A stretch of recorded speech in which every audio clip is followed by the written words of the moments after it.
ஒரே குடும்பத்தில் பெறப்பட்ட கடனாக இருக்கலாம்.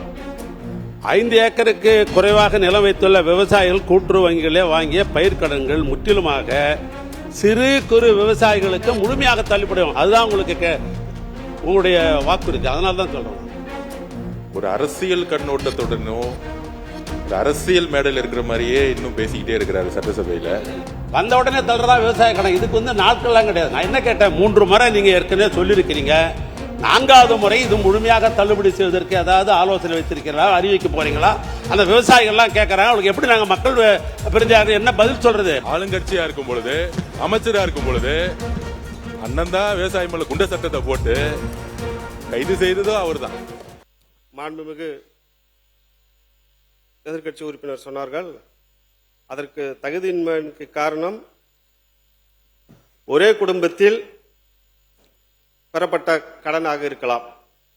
ஒரே விவசாயிகளால் பெறப்பட்ட ஒன்றுக்கு மேற்பட்ட பயிர்க்கடன்கள் மற்றும் ஒரே குடும்பத்தை சேர்ந்த பல குடும்ப உறுப்பினர்களால் பெறப்பட்ட கடன்கள் 1,13,745 நபர்கள்.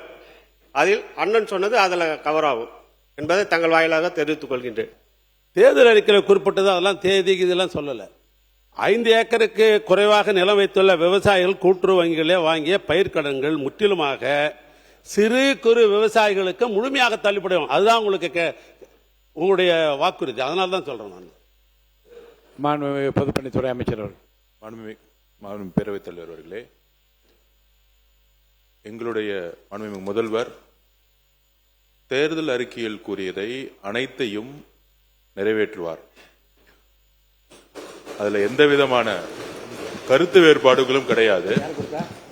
மாண்புமிகு சட்டமன்ற உறுப்பினர் குறிப்பிடும் பொழுது ஒரு அரசியல் கண்ணோட்டத்துடனும் ஒரு அரசியல் மேடையில் இருக்கிற மாதிரியே இன்னும் பேசிக்கிட்டே இருக்கிறாரு சட்டசபையில. ஒரு மானிய கோரிக்கையில இந்தந்த திட்டங்களை எப்பொழுது செய்யலாம்னு கேட்கலாம். தேர்தல் அறிக்கையில செய்வதை நீங்க செய்யாம விட்டுட்டீங்க, செய்வீங்களா? அந்த மாதிரி கருத்தைகள் வரும் பொழுது 200 தொகுதியிலும் வெல்வோம் சொல்ல திமுக விவசாய கடனை பத்தி பேசவே இல்லை, நாங்களும் சொல்ல முடியும். ஆனால் இந்த அவையை பொறுத்த வரைக்கும் விவாதங்கள் மானிய கோரிக்கை ஒட்டி அவர் பதிவு பண்ணிட்டாரு. தேங்காய் விவசாயிகளை பத்தி பதிவு பண்ணாரு. ஒவ்வொரு திட்டங்களும் 3 மாசம் தான் வந்திருக்கும். இப்ப வரைக்கும் 75,000 ரூபாய் வரைக்கும் கடன் தள்ளுபடி பண்ணியிருந்தாங்க. மாண்புமிகு முதலமைச்சர் நேற்று 1 லட்சம் ரூபாய் வரைக்கும் தேர்தலுடைய விவசாய கடனை தள்ளுபடி பண்ண ஒரு மாபெரும் அறிவிப்பை நேற்று அனௌன்ஸ் பண்ணியிருந்தாங்க. விவசாய சங்கங்கள் கோரிக்கை கொடுக்கும் பொழுது அவங்க சொன்னது 75,000 1 லட்சம் ரூபாய் வரைக்கும் மேல கொண்டு போய், முன்னாடி 35,000 இருந்துச்சு, அதை 75,000 ரூபாய் மாத்து, 1 லட்சம் ரூபாய் வரைக்கும் கடன் வாங்கினவங்க 75,000 ரூபாய் மாத்த சொல்லி 40,000 ரூபாய் நேற்று இன்க்ரீஸ் பண்ணி கொடுத்திருக்காங்க. படிப்படியாக எங்களுடைய தேர்தல் அறிக்கைகளை தேங்காய் விவசாயிகள் உட்பட எல்லா விதமான படிப்படியாக நாங்கள் நிறைவேற்றுவோம் என்கிறதை பதிவு செய்கிறோம்.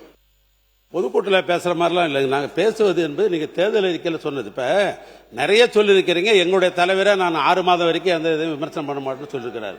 சிலவைகளுக்கு நாளாகும், அது இல்லைன்னு மறுக்கல. விவசாய கடன்றது எப்பொழுதுமே வந்த உடனே தள்ளுறதா விவசாய கடன். இதுக்கு நாட்கள்லாம் கிடையாது. நான் என்ன கேட்டேன், 3 முறை நீங்க ஏற்கனவே சொல்லியிருக்கிறீங்க. 4வது முறை இது முழுமையாக தள்ளுபடி செய்வதற்கு ஏதாவது ஆலோசனை வைத்திருக்கிறீங்களா, அறிவிக்க போறீங்களா?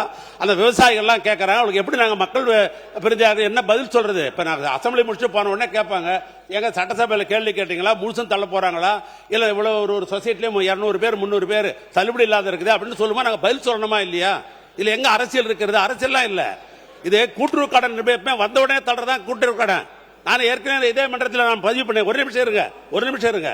நான் ஏற்கனவே இதே மன்றத்தில் பதிவு பண்ணிருக்கிறேன்.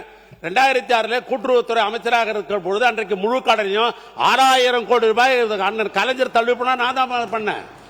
சென்ற முறை ஆட்சிக்கு வருகிற பொழுது நம்முடைய முதலமைச்சராக இருந்த அண்ணன் மு.க. ஸ்டாலின் விவசாயிகளுக்காக கடன் பட்டிருக்கிற அத்தனையும் தள்ளுபடி செய்ய சொன்னார். எல்லாத்தையும் தள்ளுபடி பண்ணார். இப்ப நான் கேட்கறது, நீங்க சொல்லிருக்கிறீங்களே 5 ஏக்கராக்கு உட்பட்டது பூரா முழுமையாக தள்ளுபடி செய்யப்படும், 5 ஏக்கராக்கு மேல இருக்கிற விவசாயிகளுக்கு பாதின்னு சொல்லிருக்கீங்க. அது உண்டா இல்லன்றதான் என்னுடைய கேள்வி.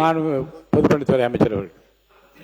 மாண்புமிகு பேரவைத் தலைவர்களே, மூத்த உறுப்பினர் அரசியல் இல்லைங்கிறாங்க. அவர் பேசுறது எல்லாமே அரசியலுங்கிறது பொதுமக்களுக்கு தெரியும். அதாவது நான் பதிவு பண்ணிட்டேன், எங்களுடைய முதலமைச்சர் சொன்னதை செய்வார். தேர்தல் அறிக்கைகளில் படிப்படியாக எல்லாம் சரி செய்யப்படும், சொன்னதை செய்வார்னு சொல்லிட்டோம். ஆனால் ஒரு வேகமாக விவசாயிகளுக்காக தன் உயிரையும் கொடுக்கக்கூடிய ஒரு உரையை கொடுக்கிற மாதிரி கொடுத்துக்கிட்டு இருக்காரு.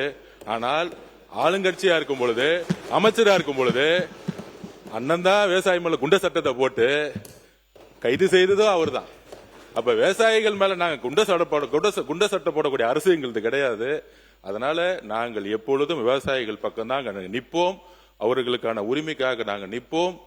விவசாயிகளுடைய நிலத்தை காவல்துறையை வைத்து எடுக்கக்கூடிய மேல்மா மாதிரி இருக்கக்கூடிய திருவண்ணாமலை நடந்த மேல்மா மாதிரி இருக்கக்கூடிய விவசாயிகள் பாதிக்கப்பட்ட அந்த செயலை நாங்கள் எப்பொழுதும் செய்ய மாட்டோம்.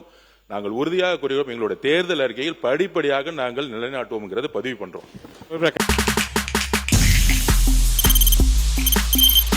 தவிர்க்க முடியாத தம்ப்நெயில்ஸ், கலக்கலான கண்டென்ட்ஸ், சினிமாவும் சீரியஸ் பிரச்சனைகளும், பல வருடங்கள் இடைவெளிக்கு பிறகு இந்த படத்துல ஒரு கலகலப்பும் கைகலப்பும், போயிட்டே தான் இருக்காரே தவிர பிரேக்கே இல்லாமல் பிரேக்கிங் நியூஸ் சொல்லும் தந்தி டிவி ஆப். இன்ஸ்டா தலைமுறை வரை இறங்கி அடிக்கும் தந்தி டிவியின் டிஜிட்டல் எக்ஸ்க்ளூசிவ். அது தண்ணிக்குள்ள போகும்போது ஹேங் ஆயிடுச்சு. உங்களுக்கு விஜய் சார் எந்த அளவுக்கு ரொம்ப பிடிக்கும்? Of course, Malayalis are huge Vijay sir fans. ரெண்டு பேருமே ரொம்ப பிடிக்கும் எனக்கு. தந்தி டிவி ஆப்பை இலவசமா டவுன்லோட் செய்யுங்க. ஃபாலோ பண்ணுங்க, சப்ஸ்கிரைப் பண்ணுங்க, என்ஜாய் பண்ணுங்க.